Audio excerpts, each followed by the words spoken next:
Welcome to Ganesan media. இறைவனுடைய அருளால் நம்ம எல்லாரும் நல்லா இருப்போம். தொடர்ந்து ஆதரவு கொடுத்துட்ருக்குற எல்லாருக்கும் மனசார நன்றியை தெரிவிச்சுக்கிறப்பா. மறக்காமல் லைக் பண்ணுங்கள், ஷேர் பண்ணுங்கள், சப்ஸ்கிரைப் பண்ணுங்கள், உங்களுடைய கருத்தை பதிவு பண்ணுங்கள். ஒவ்வொரு முறையும் உங்ககிட்ட இந்த வேண்டுகோளை வச்சுக்கிட்டே இருக்கேன். எதுக்கு அப்படின்னா உங்களுடைய அந்த ஆதரவு தான்ப்பா எனக்கு அடுத்து வீடியோ போடுறதுக்கு உறுதுணையாக இருக்கும். சரிங்களா? அதுக்காகத்தான் தவறாக நினச்சிக்காதீங்க. வாங்க இன்றைக்கி என்ன வீடியோன்னு பார்ப்போம். இவங்கெல்லாம் இவ்வளோ உதவி பண்ணுறாங்களே, சமூக சேவை செய்கிறாங்களே, நம்மெல்லாம் என்னத்தை செஞ்சிட்டோம் அப்படின்னு என்னையவே நான் கேள்வி கேட்டுக்கிற மாதிரி தான்ப்பா இவங்க நடந்துக்கிறாங்க. அது என்ன விஷயம் அப்படிங்கிறத வீடியோவில் லாஸ்ட்டில் சொல்லியிருக்கேன், நீங்கள் பாருங்கள். உண்மையிலேயே ஏதாவது ஒரு சேவை செய்யணுமா இந்த உலகத்தில் நம்ம பிறந்துட்டோம் அப்படின்னு சொல்லி ஒரு ஆசிரமத்துக்காக ஒரு 5 வருஷமாக என்கிட்ட இவங்க இந்த மாதிரி துணியெல்லாம் கலெக்ஷன் பண்ணிட்டு போகிறாங்க. அதே மாதிரி நம்ம தெருவில் இருக்கிறவங்கக்கிட்ட எல்லாம் வேறு இடத்துல எங்கெங்கே முடியுதோ, எப்போ இவங்களுக்கு லீவு கிடைக்குதோ அப்பையெல்லாம் இவங்களும் இவங்க வீட்டுக்காரும் பயன்படுத்துகிற துணிகளும் பயன்படுத்த முடியாத துணிகளையும் வாங்கிட்டு போவாங்க. அதுக்கு எனக்கு விவரம் சொன்னாங்க. உண்மையிலேயே ரொம்ப சந்தோஷமாக இருந்துச்சு. அவங்க வீட்டுக்காரு ஆட்டோ ஓட்டுறாரு, அவரும் இவங்க கூட உறுதுணையாக இருந்து 2 பேரும் சேர்ந்து இந்த சேவை செய்கிறாங்கப்பா. லைட் எது இல்லையாம்மா? எடுத்து வைக்கிறேன் நான். சரிங்கம்மா. இப்போ அவசரத்துக்கு இருந்து எடுத்து வச்சிட்டேன். சரிங்கம்மா.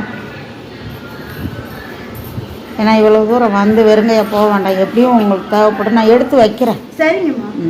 தம்பி ட்ரெஸ் எதனா தேவைப்படுதான்னு பார்த்துட்டு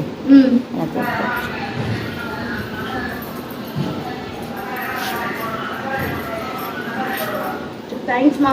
உங்கள் முகம் தெரியலாமா வீடியோ? இப்போ தெரியுதா இல்லையா? இல்லை, நான் இதை மட்டும் தான் பண்ணேன். சரி சரி.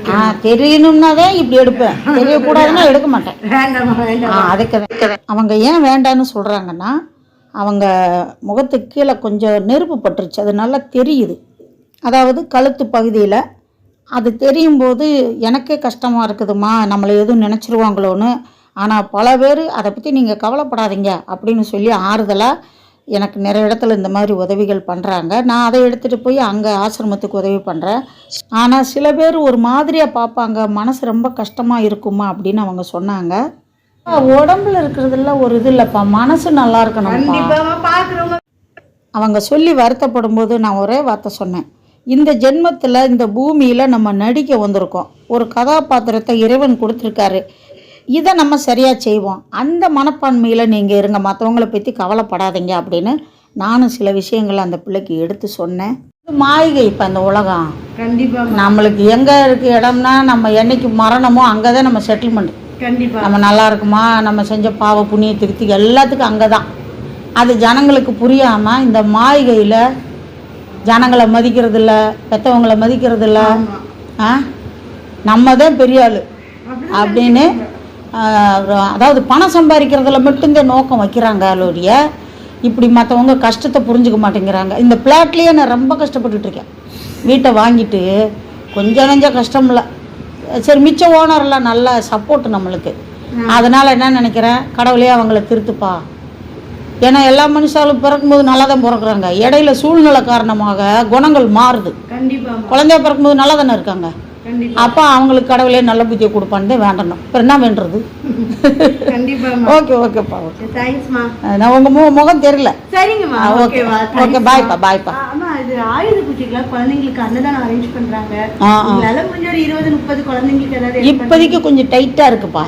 20-30 கேட்குறோம். 20-30னா 20 ரூபா, 30 ரூபா, ஒரு 50 ரூபா. அப்படியா? சரி சரி சரி, இருங்க ஒரு நிமிஷம். நான் 20,000-30,000 நினச்சிட்டேன். அதுக்கப்புறம் அந்த பிள்ளை சொன்னதை புரிஞ்சுக்கிட்டு 101 ரூபா கொடுத்தேப்பா. கை மட்டும் தான் காட்டுறேன், கவலைப்படாதீங்க. ஓகேவா? சரிங்கம்மா. ஓகே ஓகேப்பா, தேங்க்யூம்மா. பரவாயில்லப்பா, பாய்ப்பா. நான் அடுத்த ஒரு பையனை கூப்பிட்டு வரேம்மா. நான் கூப்பிட்டு வாங்க, கேட்டதாக சொல்லுங்க. கண்டிப்பாம்மா. ஓகேப்பா, பாய்ப்பா. சரிப்பா, நான் பால்கனியிலேருந்து வீடியோ எடுத்துக்கிறேன். ஆட்டோ வந்திருக்கானே, இல்லைம்மா அந்த பக்கம் நிற்கிது அப்படின்ட்டு இந்த வாங்கிட்டு போகிறாங்க பாருங்கள். இதுலேயும் பாருங்கள், அவங்க வீட்டுக்காரு ஆட்டோ வரைக்கும் இந்த பிள்ளையை சுமந்துட்டு வர விட மாட்டார். அப்படி இறங்கி வரும்போதே அவர் அங்கே பாருங்கள் கையில் வாங்கிட்டு போவார். இப்படியே ஒத்துமையாக இவங்க நல்லா இருக்கட்டும் அப்படின்னு வேண்டிக்கிடுவான். பழைய துணியை கொடுக்குறதெல்லாம் ஒரு வீடியோவாமா அப்படின்னு நீங்கள் நினைக்கலாம். நீங்கள் நினைக்கிறது தப்பு இல்லை. நான் எதுக்காக இந்த வீடியோ போட்டேன்னா, சில பேர் என் கண்ணு முன்னாடியேப்பா நிறைய பழைய துணிகள் வீடு கிளீன் பண்ணணும் அப்படின்னு அப்படியே குப்பையில் போடுறாங்க. குப்பையில் போட்டதுக்கப்புறம் யாராவது அதை எடுப்பாங்களா? அப்படியே குப்பை தொட்டிக்கு தான், அதாவது குப்பை மேட்டுக்கு தான் போகும், அது வேஸ்ட்டாக தான் போகும். ஆனால் அதையும் தேவைப்படுற நிலமையில இருக்காங்கல்ல, அவங்களுக்கு கொடுத்து உதவலாமே. அதுக்காக தான்ப்பா இந்த வீடியோ. அதே மாதிரி அந்த கால்மேட்டுக்கிட்ட அந்த புடவையை விரிச்சாங்க, அது புடவை நல்ல புடவை, அவங்கள கட்டிக்க சொல்லி தான் நான் கொடுத்தேன். ஏப்பா இப்படி கீழேயே போட்டு இது பண்ணுறீங்க, நான் பாய் போடுறேன் அது மேலே போடுங்கண்ணே. இல்லைம்மா, நாங்கள் ஒரு தடவை போடுற துணியெல்லாம் அலசிடுவோம், இந்த கழிவுகளை துடைக்கிறதுக்கு மட்டும் இந்த கிழிஞ்ச துணி, ரொம்ப மோசமான துணியெல்லாம் அப்படியே கழிவுகளை, அதை வயசானவங்கெல்லாம் இருக்காங்க அவங்களுக்கெல்லாம் அப்படியே தொடச்சி வெளியில் தூக்கி குப்பையில் போட்டுருவோம். எப்பயுமே போடுற துணியை ஒரு வாட்டி டெட்டாயில் போட்டு அலசிடுவோம் நாங்கள். அப்போ பரவாயில்லப்பா அப்படின்ட்டு. இன்னொரு விஷயம், நிறைய துணிகள் கொடுக்க வேண்டியது இருந்துச்சு, எனக்கு எடுக்கிறதுக்கு நேரம் இல்லை. இவங்க வரும்போதே மணி 5:30 சாயங்காலம்.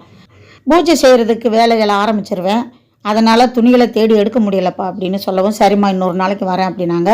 வீடியோ பிடிச்சிருக்குன்னு நினைக்கிறேன். முழுசாக வீடியோ பார்த்ததுக்கு ரொம்ப நன்றியை தெரிவிச்சுக்கிறப்ப அடுத்த வீடியோவில் சந்திக்கலாம். அது வரை பாய்ப்பா.